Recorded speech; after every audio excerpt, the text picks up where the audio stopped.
Hello, welcome to our CS230 project video. My name is Aditya Gulati. Today, me and my teammate Jeet Sagar are going to present our project, Prognostic Health Management for Turbofans engine. Next, please. Unprecedented failures in a machine can lead to huge losses in terms of business as well as life. In worst cases, life. PHM is an active solution of it. It is a unified framework to predict a bad omen beforehand. In our problem, we leverage the power of neural networks and deploy it on a sensor data presented turbofan engine uh, at NASA.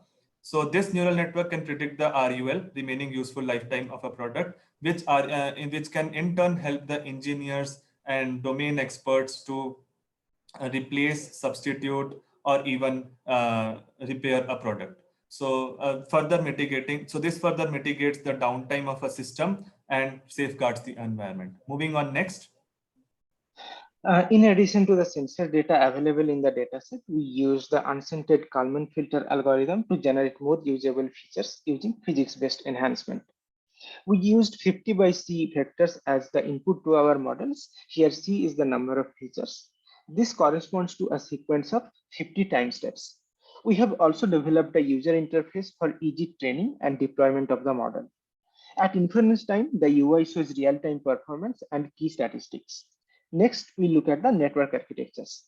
Our first experiment involves a 1D CNN model where the stride of the convolution operates in the temporal dimension. The data is fed through a number of CNN layers, which learns the spatial relationship of the sensor readings. A final feed-forward layer is responsible for predicting the RUL. Recurrent neural networks and its variants perform exceptionally well at prediction tasks involving temporal sequences. With that in mind, in the second experiment, we used an LSTM layer after the CNN layers. The convolution layers are responsible for learning useful features, whereas the LSTM layers learns how the RUL is dependent on the temporal sequence of those features. We have also tested a third architecture which uses two LSTM layers. Up next, we summarize the results. We used RMSE as a loss function while training the models. The models are also evaluated using a scoring function proposed by researchers at NASA. This scoring function penalizes overestimation more than underestimation. As we see, the model with one LSTM and three CNN layers trained on the dataset augmented with Kalman filters showed the best performance on both metrics. Up next, we have a demo. Along with the deep learning work, we have developed an end-to-end UI for our product. As you can see here, we have the training characteristics and the training hyperparameters that a user can decide. Right now, we will load data. We won't perform training and inference for the time as it takes a lot of epochs.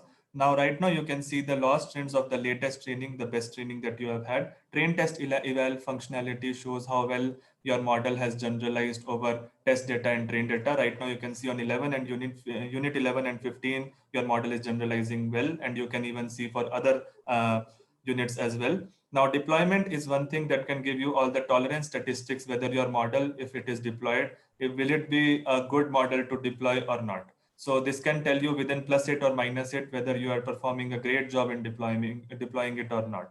Now, load real time is my favorite part of this thing. So in load real time, you show the sensor data that is presented in blue, and in the green, you have the RUL of the system. Now you can connect this to a sensor data and show how well you can give the RUL, further helping the engineer to model it more and give us more domain expertise on the failure. So with this, we have shown you the real end-to-end product life cycle of our product. Thank you very much. Thanks for watching.